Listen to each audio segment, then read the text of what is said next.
ஃபுல்லா போட்டுட்டு இன்னைக்கு நம்ம நெஸ்ட் ஆம்லெட் பண்ண போறோம்.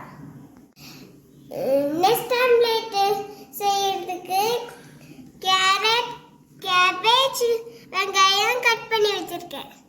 இதுல எக் ஒயிட் தனியா எடுத்து வச்சிருக்கேன். இதுல எக் எல்லாம் தனியா இருக்கு. எடுத்து வச்சிருக்க வெங்காயத்துல மிளகாத்தூள், மஞ்சத்தூள், உப்பு போட்டிருக்கேன்.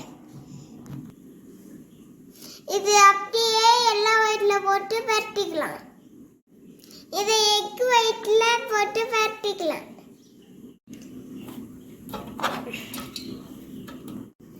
இப்ப இதை நல்லா பரட்டி எடுத்துக்கலாம்.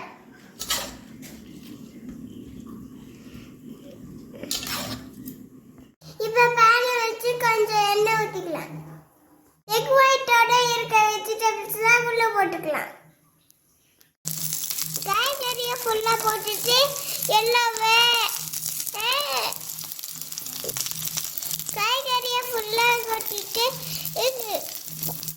காய்கறியை ரவுண்டா வச்சுட்டு எல்லாமே நடுவில் வச்சிடலாம். இதே மாதிரி வச்சுக்கோங்க. எக் ஆம்லெட் ரெடி ஆயிடுச்சு. நீங்களும் ட்ரை பண்ணுங்க. பாருங்க. பாய்.